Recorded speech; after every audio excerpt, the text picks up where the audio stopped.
ഇന്ന് നമുക്ക് easy and aesthetic ആയിട്ട് പിക്സാർട്ടിൽ ഫോട്ടോസ് എഡിറ്റ് ചെയ്ത് നോക്കിയാലോ.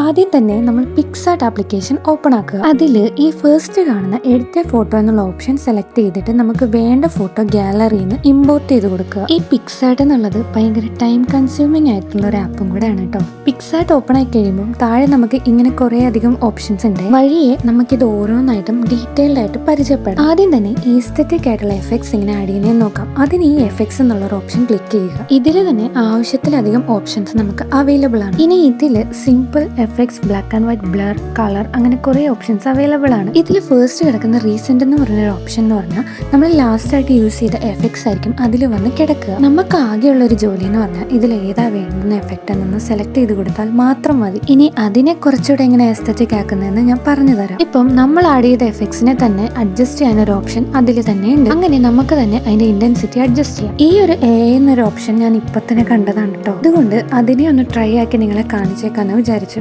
ഇത് ഒന്ന് ഡൗൺലോഡ് ആയി വരാൻ കുറച്ച് സമയം എടുക്കുമെന്നും പറഞ്ഞാൽ നമ്മൾ ബാക്ക് അടിച്ച് സ്കിപ്പ് അടിച്ചൊന്നും പോകരുത്. ബിക്കോസ് ഇതിന്റെ ഫൈനൽ ഔട്ട്പുട്ട് എന്ന് പറഞ്ഞാൽ അത്രയും ഭംഗിയുള്ളതാണ്. ഇനി നമുക്കിത് വേണ്ട വെച്ചാൽ നമുക്ക് ബാക്ക് അടിച്ചാൽ മതി. ഇനി ഇതിലേക്ക് ബാക്കിയുള്ള എഫക്ട്സ് നമുക്ക് പരിചയപ്പെടാം. ഇപ്പൊ പെയിന്റിങ്സ് പോലത്തെ എഫക്ട്സ് വേണമെങ്കിൽ നിങ്ങൾക്ക് ആർട്ടിസ്റ്റിക്സ് എന്ന് പറഞ്ഞ ഓപ്ഷൻ ഉണ്ട്. ഓക്കെ, നമുക്കിനി ടൂൾസിനെ പരിചയപ്പെടാം. ഫസ്റ്റ് നമുക്ക് അഡ്ജസ്റ്റ് എന്നുള്ള ഒരു ടൂളിനെ പരിചയപ്പെടാം. ഇവിടെ നമ്മുടെ ഫോട്ടോയുടെ ബ്രൈറ്റ്നസ് കുറവാണെങ്കിൽ അത് അഡ്ജസ്റ്റ് ചെയ്യാം. അതേപോലെ തന്നെ കോൺട്രാസ്റ്റ്, ക്ലാരിറ്റി, സാച്ചുറേഷൻ എല്ലാം അഡ്ജസ്റ്റ് ചെയ്യാം. പിന്നെ നമുക്ക് ക്രോപ്പ് ചെയ്യണമെങ്കിൽ അതിനും ഒരു ഓപ്ഷൻ ഉണ്ട്. റൊട്ടേറ്റ് ചെയ്യാം. നമുക്ക് അതേപോലെ തന്നെ അതിന്റെ റേഷ്യോ അഡ്ജസ്റ്റ് ചെയ്യാം. ഇനി യൂസ്ഫുൾ ആയിട്ടുള്ള ഒരു ടൂളാണ് ഞാൻ പരിചയപ്പെടുത്തുന്നത്, ഈ AI എൻഹാൻസ്. അതായത് നമ്മുടെ ഫോട്ടോയ്ക്ക് ക്ലാരിറ്റി ഇല്ലാന്ന് വെച്ചോ, ഇത് ആഡ് ചെയ്ത് കൊടുക്കാന്നുണ്ടെങ്കിൽ ഞാൻ എന്താ കാണിച്ചു തരാം.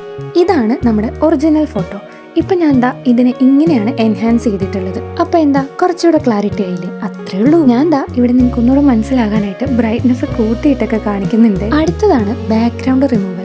നമുക്കിപ്പം ഏതെങ്കിലും ഒരു പിക്കിന്റെ ബാക്ക്ഗ്രൗണ്ട് ഒന്ന് റിമൂവ് ചെയ്യണമെന്നുണ്ടെങ്കിൽ ഈ ഒരു ഓപ്ഷൻ ക്ലിക്ക് ചെയ്താൽ മതി. എന്റെ ഈ ഒരു ഇമേജിൽ കുറെ തിങ്സ് ഉള്ളതുകൊണ്ട് എന്റെ ബാഗ് വരെ റിമൂവ് ആയി പോയിട്ടുണ്ട്. അപ്പോൾ നിങ്ങളിങ്ങനെ കുറെ ഒബ്ജക്ട്സ് ഇല്ലാത്ത ഫോട്ടോസ് ഒക്കെ ബാക്ക്ഗ്രൗണ്ട് റിമൂവ് ചെയ്യാനായിട്ട് ഉപയോഗിക്കുക. ഇനി നമ്മുടെ ഫോട്ടോനെ കട്ട് ഔട്ട് ചെയ്യണമെങ്കിൽ അതിനും ഓപ്ഷൻ ഉണ്ട്. പേഴ്സൺ, ക്ലോത്ത്സ്, ഫേസ്, സ്കൈ, അങ്ങനെ കുറെ ഓപ്ഷൻസ് ഉണ്ട്. നമ്മുടെ ചില ഫോട്ടോസ് നമുക്ക് ഫുൾ ആയിട്ട് അപ്ലോഡ് ചെയ്യാൻ പറ്റില്ലായിരിക്കും.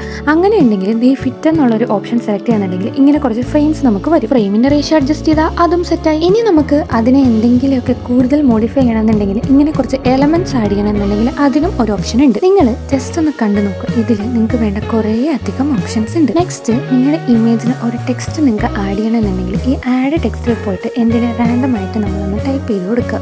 ടൈപ്പ് ചെയ്ത് ടിക്ക് ചെയ്ത് കഴിയുമ്പോൾ ഇങ്ങനെ താഴെ കുറേ ഫോൺസ് നമുക്ക് അവൈലബിൾ ആണ്. ഇതിൽ നിങ്ങൾക്ക് മനസ്സിലിണങ്ങുന്നത് ഏതാന്ന് വെച്ചാൽ അതൊന്ന് ജസ്റ്റ് സെലക്ട് ചെയ്ത് കൊടുത്താൽ മതി. ഇനി ഇങ്ങനെ കാണാൻ ഇഷ്ടമല്ല വെച്ചാൽ സിയോണ് കൊടുത്തു കഴിഞ്ഞാൽ എല്ലാം നമുക്ക് ഇതാ ഇങ്ങനെ ലൈനായിട്ട് കാണാൻ പറ്റും. അപ്പൊ അങ്ങനെ ഇഷ്ടപ്പെടുന്ന ഏതെങ്കിലും ഒന്ന് ജസ്റ്റ് സെലക്ട് ചെയ്ത് കൊടുത്താൽ മതി. ടെക്സ്റ്റ് കൂടാതെ നിങ്ങൾക്ക് സ്റ്റിക്കേഴ്സ് ആഡ് ചെയ്യണമെന്നുണ്ടെങ്കിൽ ഇതാ ഈ സ്റ്റിക്കേഴ്സ് ഓപ്ഷൻ സെലക്ട് ചെയ്ത് കഴിഞ്ഞ് കഴിഞ്ഞാൽ നമുക്കിവിടെ എന്തെങ്കിലും ടൈപ്പ് ചെയ്ത് കൊടുക്കാന്നുണ്ടെങ്കിൽ അതിനെ ബേസ് ചെയ്തിട്ടുള്ള കുറേ സാധനങ്ങൾ വരും. കുറേ സ്റ്റിക്കേഴ്സ് വരും. നിങ്ങൾക്ക് വേണ്ട പോലെ നിങ്ങളുടെ ക്രിയേറ്റിവിറ്റി അനുസരിച്ച് എന്തെങ്കിലും സെറ്റ് ചെയ്യാന്നുണ്ടെങ്കിൽ നല്ല അടിപൊളിയായിട്ട് കിട്ടും. ഇതിപ്പോൾ നിങ്ങളെ കാണിക്കേണ്ടത് കൊണ്ടാണ് ഞാനിങ്ങനെ ഓരോന്നും എടുത്ത് കാണിക്കുന്നത് കേട്ടോ. ഇനിയിപ്പോൾ ഇത് കൂടാതെ ഞാൻ വേറെ എന്തെങ്കിലും കൂടെ ടൈപ്പ് ചെയ്ത് കാണിക്കാം. അതിനെ ബേസ് ചെയ്ത് നമുക്ക് കുറേ സാധനങ്ങൾ കിട്ടും. ഇനി ഇതെല്ലാം നല്ല ഭംഗിയായിട്ട് അറേഞ്ച് ചെയ്യുമ്പോഴാണ് നമ്മുടെ ഫോട്ടോ കൂടുതലും എസ്തെറ്റിക് ആവുന്നത്. ഇനി നിങ്ങൾക്ക് ഇതൊന്നും വേണ്ട വെച്ചാൽ നിങ്ങൾക്ക് ഇതെല്ലാം സ്കിപ്പ് ചെയ്യാം. ആ എഫക്ട്സ് ഓപ്ഷൻ മാത്രം കറക്റ്റ് ആയിട്ട് ചെയ്താൽ മതി. ഇനി ഇതിലേക്ക് നമുക്ക് വേറെ ഫോട്ടോ ആഡ് ചെയ്യണമെന്നുണ്ടെങ്കിൽ ആഡ് ഫോട്ടോ ഓപ്ഷൻ സെലക്ട് ചെയ്യുക. ഇതിൽ നിങ്ങൾക്ക് വേണ്ട ഏതെങ്കിലും ഒരു ഫോട്ടോ ആഡ് ചെയ്ത് കൊടുക്കുക. ഗാലറിയിൽ തന്നെ പുതിയൊരു ആൽബത്തിലേക്ക് വെക്കാന്നുണ്ടെങ്കിൽ എല്ലാം ഭംഗിയായിട്ട് ഇരിക്കും. നമ്മൾ അത് സെലക്ട് ചെയ്ത് കഴിഞ്ഞാൽ ഇങ്ങനെയായിരിക്കും ഇരിക്കുക. ഇനി ഇതിൽ തന്നെ നമുക്ക് റിമൂവ് ബാക്ക്ഗ്രൗണ്ട് എന്ന് പറഞ്ഞൊരു ഓപ്ഷൻ ഉണ്ട്. നമുക്ക് ഇത് ബാക്ക്ഗ്രൗണ്ട് ഇല്ലാണ്ടാണ് വേണ്ടതെങ്കിൽ ഈ ഒരു ഓപ്ഷൻ നമുക്ക് അതിന് ഉപകരിക്കും. ഇതും കുറച്ച് സമയം എടുക്കുന്ന പരിപാടിയാണ്.